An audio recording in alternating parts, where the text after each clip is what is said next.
Mapagpalang araw po sa ating lahat. Welcome to the opening of classes. This is school year 2026-2027. Together we support. Together we succeed. Together we build brighter future. Thank you for being part of our school community. Your support means the world to our learners. Tayo ay nagpaplano para sa tagumpay ng sama-sama. Tayo ay naghahanda para sa magandang kinabukasan ng ating mag-aaral. At tayo ay sama-samang natututo araw-araw. At tayong lahat ay sama-samang magtatagumpay bilang isang komunidad. Narito ang opisyal na schedule ng ating kagawaran ng edukasyon DepEd para sa school year na ito. Ngayong taon, ipatutupad ang 3-term school calendar o ang sistemang may 3 termino para sa mas maayos na pag-aaral ng mga bata. Start of classes will be on June 8, 2026. This will be the official start of the school year 2026-2027. The end of the school year will be on April 8, 2027, which will be Wednesday. This will be the official end of the school year 2026-2027. Ano nga ba ang tinatawag nating 3-term school calendar at ano ang mga pagbabago dito? Naririto ang nilalaman katulad ng structured learning o ang pag-aaral na may malinaw na balangkas, organisadong pag-aaral. Continuous progress o patuloy na pag-unlad. Holistic development, kabuuang pag-unlad ng pagkatao ng ating mga mag-aaral.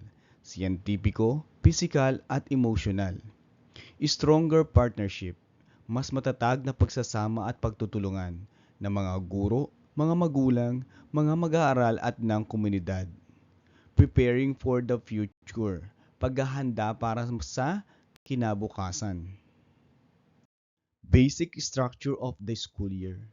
Same number of school days under RA 11480. The school year shall consist of not more than 220 days and shall start not earlier than the first Monday of June and not later than the last day of August. The school year will be divided into 3 terms with 3 defined blocks, which are the opening block, instructional block, and the end of term block. Panimulang bahagi o yung tinatawag nating opening block. Panahon para mag-adjust muli sa eskwela, makakilala ng mga bagong kaklase, at ihanda ang isip at damdamin sa mga bagong aralin. Bahagi ng pagtuturo o yung tinatawag nating instructional block. Dito na ang mismong talakayan sa klase. Panahon para makinig sa guro, matuto, magsanay sa mga worksheets, at talagang masterin ang bawat paksa. Bahagi ng pagtatapos ng termino o yung tinatawag nating end of term block. Pagsusuri at pagdiriwang. Oras para sa mga pagsusulit upang makita mga natutunan. Mag-isip-isip sa mga pwedeng pagandahin. Ipagdiwang ang naging tagumpay at humanda na para sa susunod na yugto. Mga layunin at benepisyo. Protect instructional time. Protektahan ang oras ng pagtuturo. Reduce transitions. Bawasan ang madalas na pagbabago or abala. Enable deeper mastery. Bigyang daan ang mas malalim na pagkatuto. Allow more manageable pacing. Magkaroon ng mas madaling takbo ng aralin. Stronger learning, brighter futures. Mas matatag na pagkatuto, mas maliwanag na kinabukasan. Magsisimula ang pagpapatupad sa school year 2026-2027 na binubuo ng 3 termino kung saan ang bawat isa ay may 65 hanggang 69 na araw ng mga aktibidad sa pagtuturo at pagkatuto. Hindi kasama ang mga katapusan ng linggo at ang mga legal na holiday. These are the term 1, 2, and 3. The number of days, sa term 1 meron tayong 69.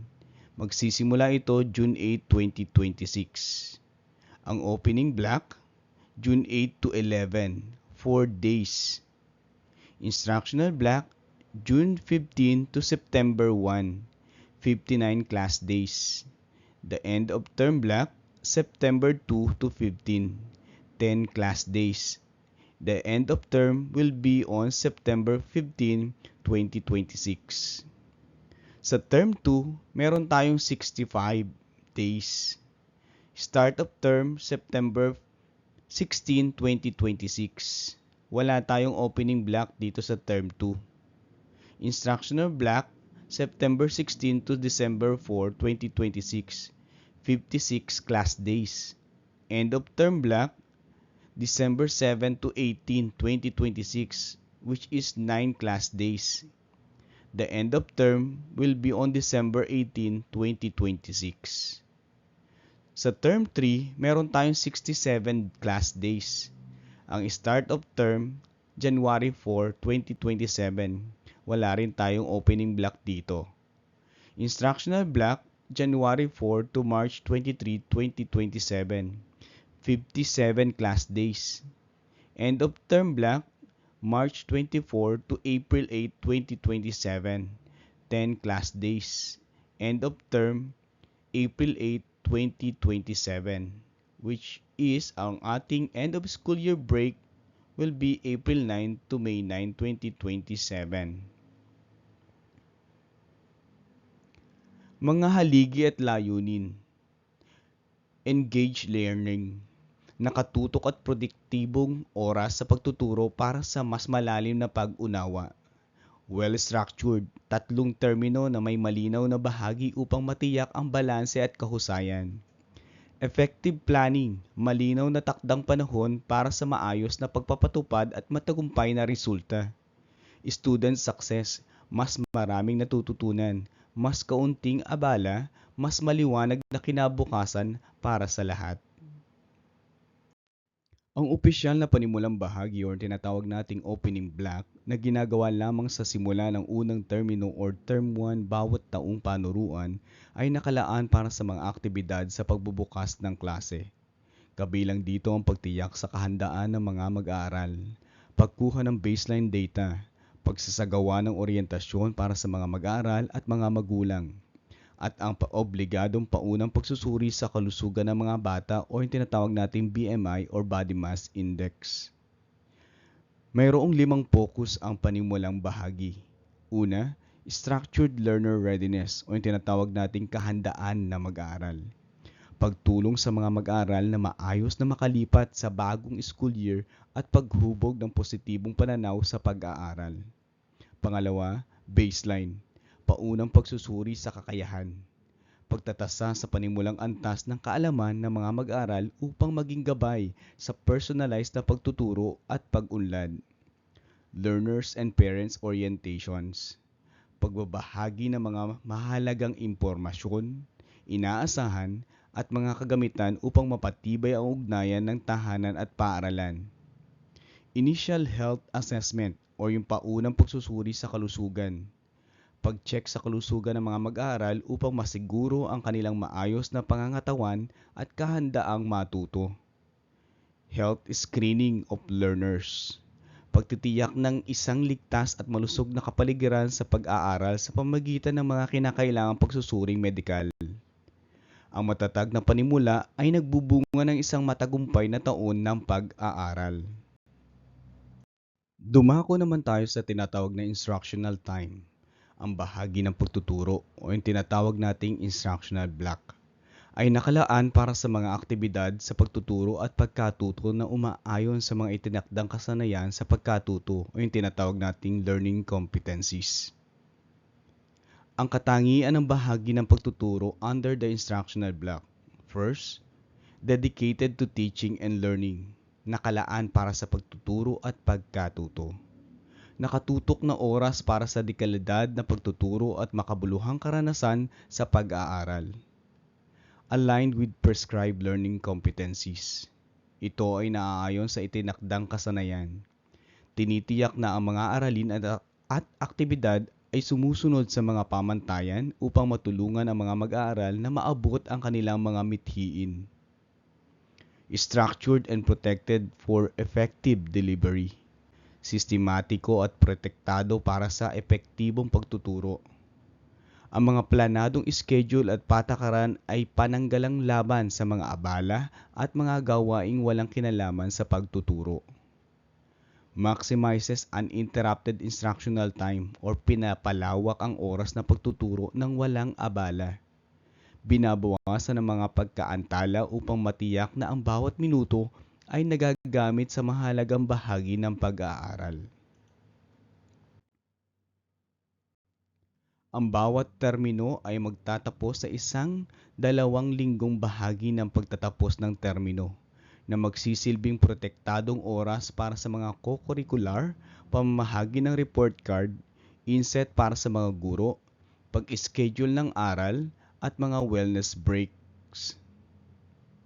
Ang bahaging ito ay tinakda upang matiyak na ang lahat ng kinakailangang aktibidad ay magagawa sa loob ng termino nang hindi naaabala ang oras ng pagtuturo o ang tinatawag nating instructional block. Mga aktibidad nakasama sa end-of-term block. Una, structured remediation or aral program.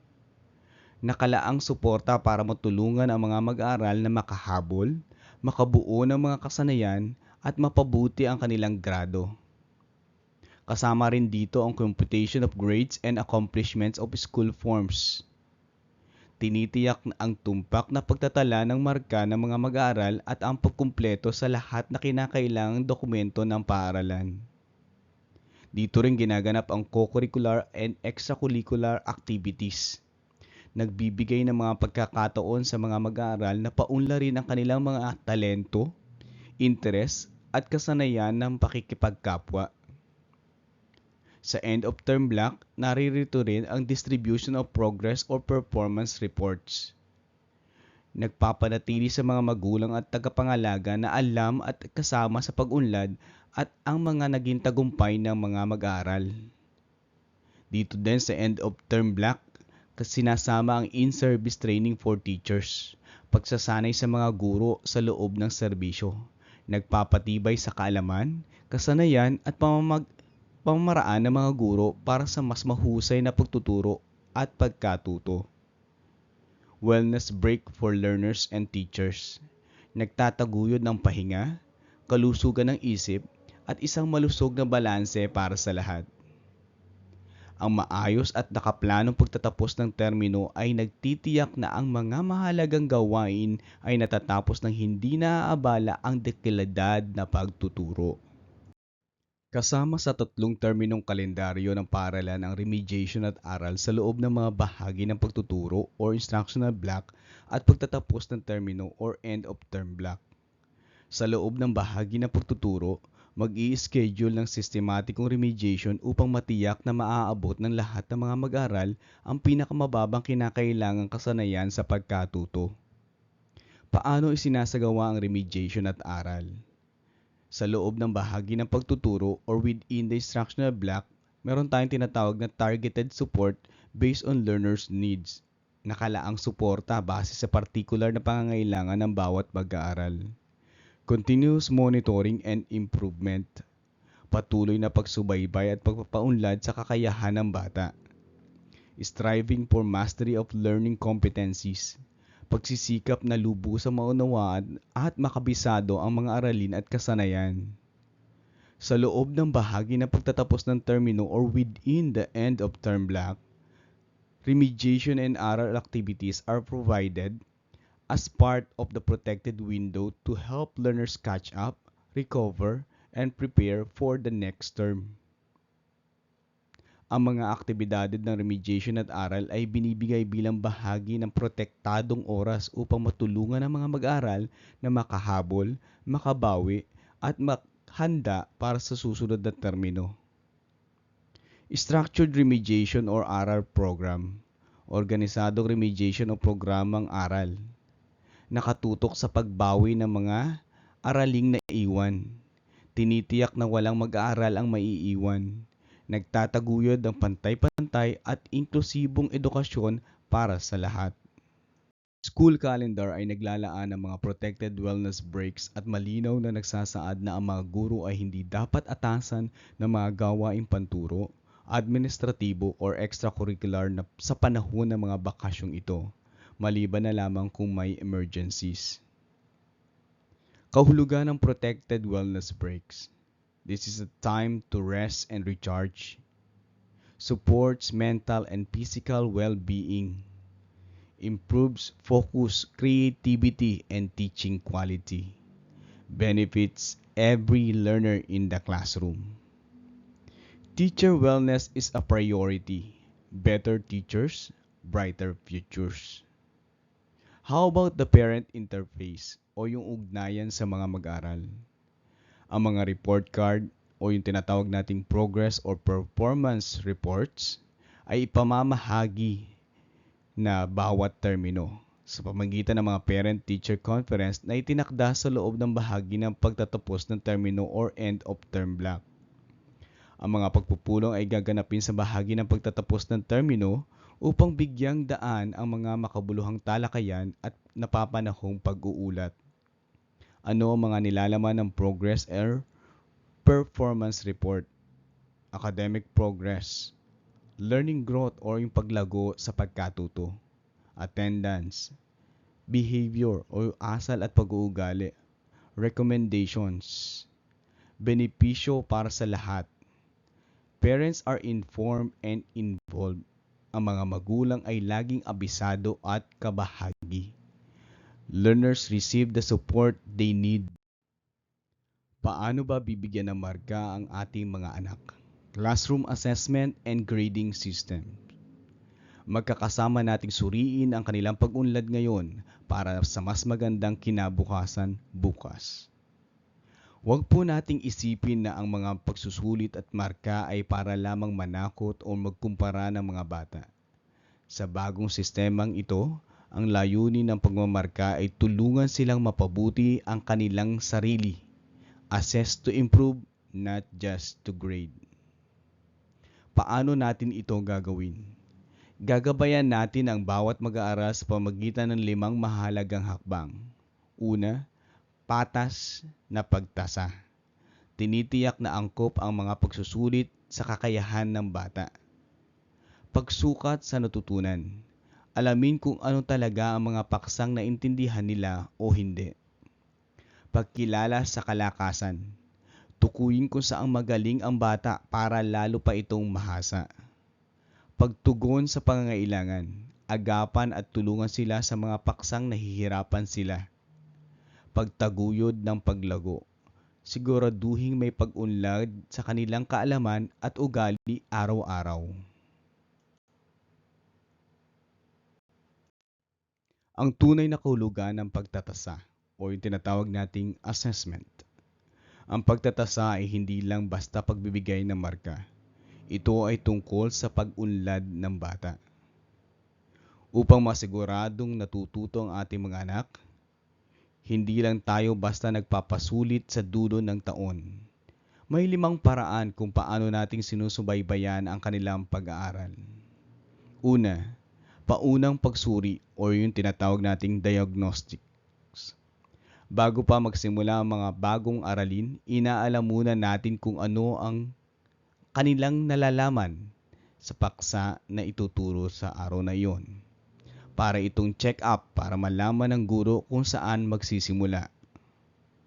Pangalawa is formative o yung gabay-aral. Ito ang mga simpleng tanong o pagsasanay araw-araw habang nagkaklase. Layunin nitong makita kung nakuha ba ng bata ang leksyon ngayon. Para kung nalilito pa siya, matutulungan agad ng guro bago lumipat sa susunod na paksa. Pangatlo, summative o yung pangwakas na pagsusuri. Ito naman ang mga pangunahing pagsusulit sa katapusan ng isang unit or termino. Dito natin sinusukat ang kabuuang natutunan ng bata para sa kanyang grado. Pang-apat, performance or aktwal na pagpapakita. Hindi lahat ng talino ay nakukuha sa papel at lapis. Sa pamamagitan ng mga proyekto, dula or eksperimento, Ipinapakita ng bata kung paano niya magagamit sa totoong buhay ang kanyang mga natutunan. Panglima, self and peer assessment o yung suri sarili at sa kapwa. Tinuturuan din natin ang mga bata na mag-isip para sa sarili. Natututunan nilang suriin ang sarili nilang gawa at matutong makipagtulungan at magbigay ng maayos na puna sa kanilang mga kaklase. Revised guidelines on classroom assessment, grading system, and awards and recognition. Mga gabay sa bagong patakaran ng paaralan. Bakit ba mahalaga ang pagtatasa o yung tinatawag nating assessment? Ang pagsusulit ay hindi lang para makakuha ng numero o marka. Narito ang tunay nitong mga layunin. Una, para mapaganda ang pagtuturo. Nalalaman ng guro kung epektibo ba ang kanyang diskarte sa klase. Para sa maayos na feedback. Nabibigyan natin ang bata ng tamang gabay kung ano pa ang dapat niyang pagbutihin. Para sa tuloy-tuloy na pag-unlad, sinisigurado nating lumalago ang kaalaman ng bata habang lumilipas ang mga araw. Ang 5 haligi ng bagong sistemang ito, nakasentro sa bata. Ang focus natin ay ang buong pagkatao at kakayahan ng bawat mag-aaral. This should be meaningful. Ang bawat pagsusulit ay may malinaw na layunin at hindi lang basta pampalipas oras. Sakto sa edad, at ito ay tinatawag nating aligned. Ang mga tanong at gawain ay akma sa edad, baitang at tunay na pangangailangan ng bata. Continuous. Hindi lang ito isang beses ginagawa. Patuloy ang paggabay hanggang sa makuha ng bata ang leksyon. Responsive o madaling makagabay. Bukas ang sistema na umunawa at umangkop sa iba't ibang sitwasyon, kultura at pinagmulan ng ating mga mag-aaral. Ang formative assessment ay dapat nakapaloob sa pang-araw-araw na pagtuturo upang maging natural na bahagi ng bawat aralin sa halip na isang hiwalay na aktibidad. Ang mga resultang makukuha rito ay magsisilbing gabay sa pag-aaral at magbibigay alam sa mga guro kung ano ang susunod na ituturo, paano ito ituturo at kung sino mga mag-aaral ang nangangailangan ng karagdagang suporta. We have the key principles o yung mga pangunahing simulain. Una, embedded in daily instruction. Nakapaloob sa pang-araw-araw na pagtuturo bilang bahagi ng bawat leksyon. Learning reference. Nagsisilbing gabay o basihan para sa mga guro at mag-aaral. Informs teaching. Tumutulong sa guro na magpasya kung ano ang mga susunod na ituturo at paano ito ituturo. Learner support. Maagang tinutukoy ang mga mag-aaral na kailangan ng gabay upang mabigyan sila ng mabilis na tulong. S-through cycle, isang approach para matulungan ang mga guro at ang mga mag-aaral. Isang patuloy na ikot o proseso upang mapabuti ang pagkatuto. Una, evaluate o yung tinatawag nating pagtatasa. Mangolekta at dumaan sa mga patunay na pag-unawa ng mag-aaral. Synthesize o pagbubuod. Suriin at unawain ang mga resulta upang malaman ang mga pangangailangan ng mag-aaral. Respond o yung pagtugon. I-adjust ang pagtuturo, magbigay ng feedback at mag-abot ng dagdag na suporta. Use or paggamit. Gamitin ang mga resulta sa pagpapasya para sa mga susunod na hakbang. Summative assessment, checking what learners have learned. Sinusuri ng summative assessment kung gaano karami ang natutunan ng mga mag-aaral sa mga mahalagang bahagi ng kurikulum, lalo na sa katapusan ng termino. Sinusukat nito ang pag-unlad at pinapakita ang alam at kayang gawin ng mga mag-aaral pagdating sa kaalaman, kasanayan at mga pinahalagang asal or values. The types of summative assessments. Una, written or oral works, pasulat at pasalitang gawain. Nakafocus ang pagsusulat at pagsasalita tulad ng mga sanaysay or essays, journals, reports at mga presentasyon. Hindi bababa sa 3 hanggang 5 bawat termino. Ang layunin nito ay upang ipakita ang alam ng mga mag-aaral at kung paano nila ipapahayag ang kanilang mga ideya. Pangalawa, the product or performance task. Proyekto at pagganap. Mga gawain. Sinusukat kung paano ginagamit ng mga mag-aaral ang kanilang natutunan sa iba't ibang sitwasyon tulad ng mga proyekto, portfolios at mga investigasyon or eksperimento. Hindi bababa sa 2 hanggang 3 bawat termino. Ang layunin ay upang ipakita kung paano ginagamit ng mga mag-aaral ang kanilang kasanayan sa paglikha at paglutas ng mga problema. Pangatlong uri, summative test and term examination. Pangwakas na pagsusuri at pagsusulit sa katapusan ng termino. Mga gawain, mga pagsusulit sa mga mahalagang bahagi ng termino upang i-check ang pag-unawa sa mahalagang leksyon. Ang pagsusulit sa katapusan ng termino ay sumasaklaw sa mga pinakamahalagang paksa. Schedule ng summative test. Ibinibigay 2 beses bawat termino. Unang pagsusulit sa unang 15 na araw ng pasok or school days. Pangalawang pagsusulit sa susunod na 15 na araw ng pasok. Term examination. Sumasaklaw sa mga pinakamahalagang paksa ng buong termino. Ang layunin nito ay upang ipakita kung gaano kaayos nauunawaan at natatandaan ng mga mag-aaral ang mahalagang leksyon. Para naman sa mga magulang, hikayatin ng ating mga anak na gawin ang kanilang makakaya araw-araw. Suportahan sila sa pagsasanay at pagbabalik-aral. Ipagdiwang ang kanilang mga pagsisikap at pag-unlad. Makipagtulungan sa mga guro para sa tagumpay ng ating mga anak. Paano naman ang pagmamarka sa mga mag-aaral base sa uri ng assessment at ang bigat nito? Ang mga asignaturang Araling Panlipunan, English, Filipino, Mathematics, Science, and Values Educations, ang written works is 20%.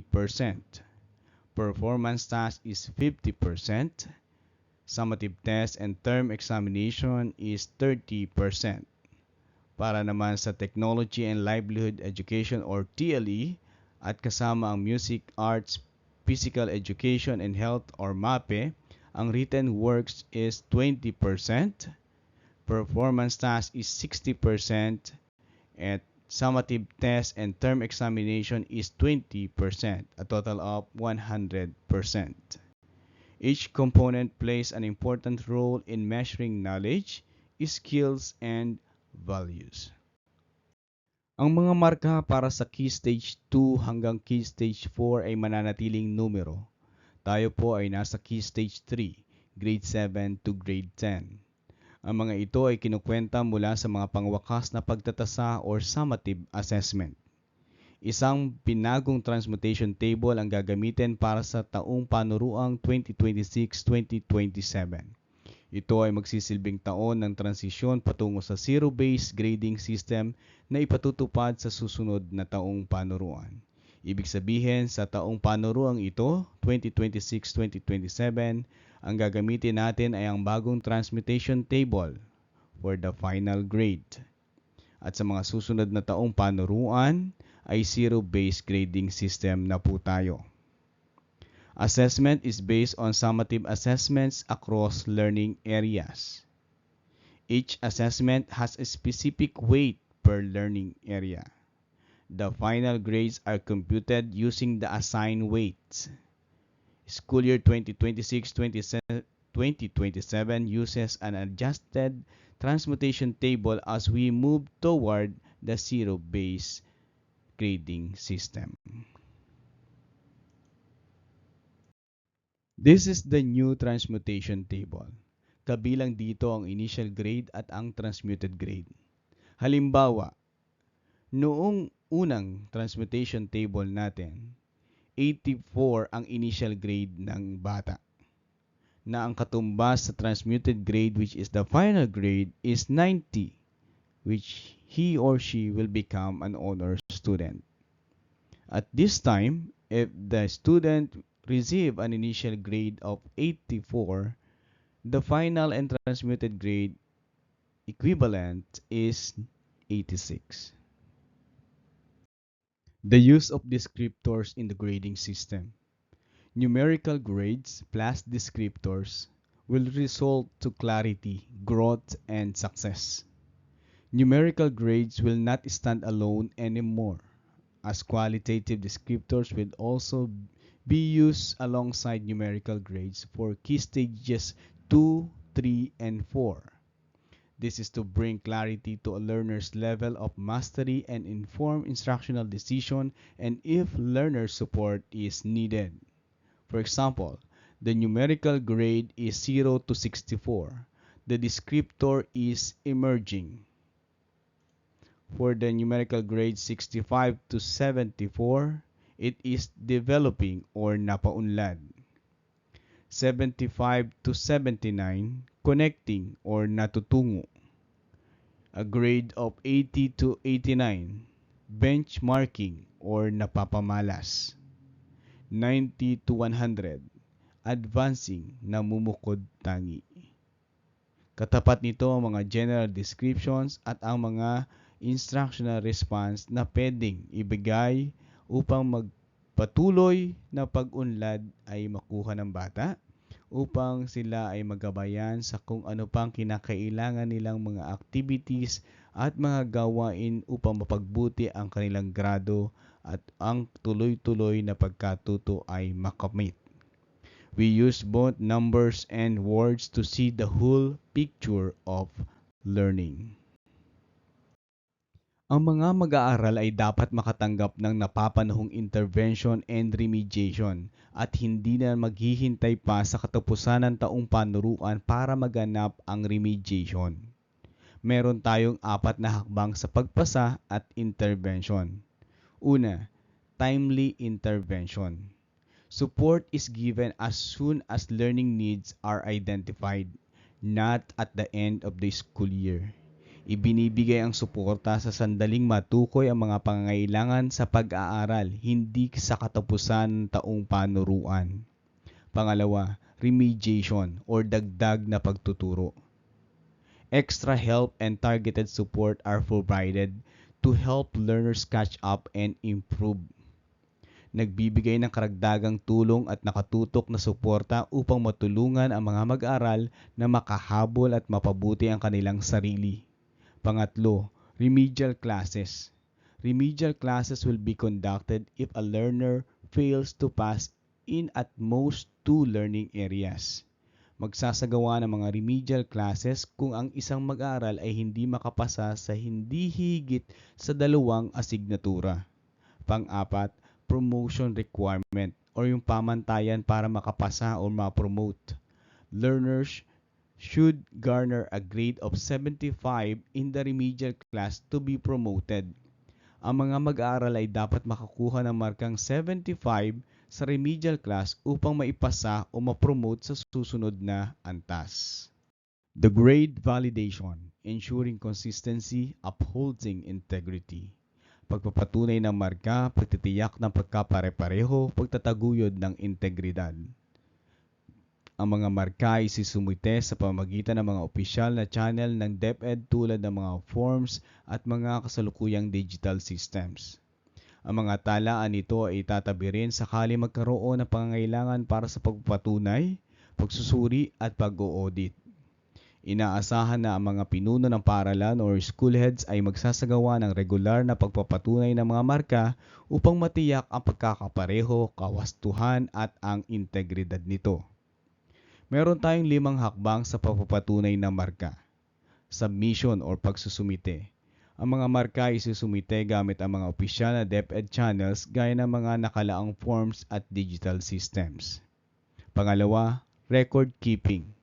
Ang lahat ng record ng marka ay ligtas na itatabi para sa mga layunin ng pagpapatunay, pagsusuri at pag-audit.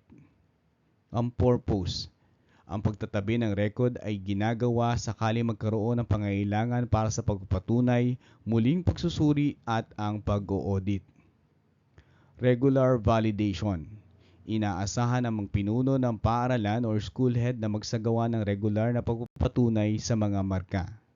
Ano ang ating mithiin upang matiyak ang pagkakapareho, kawastuhan at integridad sa lahat ng sistema at paraan ng pagmamarka. Awards and recognition. Celebrating every learner, encouraging growth and building confidence. Isiniayos muli ang mga parangal at pagkilala para sa Key Stages 2, 3, and 4 kung saan tayo kabilang sa Key Stage 3, mayroon pa rin mga parangal batay sa kanilang pangkalatang marka o tinatawag na General Weighted Average. Nabibigyan ng parangal na itatala ng sunod-sunod or alphabetically upang itaguyod ang patas na pagtrato at bawasan ang kompetisyon. Ayon sa DepEd Order No. 15 Series of 2026, ito ang mga batayan sa pagbibigay ng Academic Excellence Awards. Ang bata ay dapat may General Weighted Average na 90 and above at walang grado na bababa ng 80 sa bawat asignatura. Kasama dito, ang bata ay dapat nagtataglay na magandang asal or character. No derogatory or disciplinary cases or reports. Ibig sabihin, magaling at matalino ng bata, mabait pa buong taon. Maraming salamat po. Together we inspire, together we achieve. Thank you for being part of our journey in helping every learner grow, succeed, and shine. We value knowledge, we support every learner, we pursue excellence.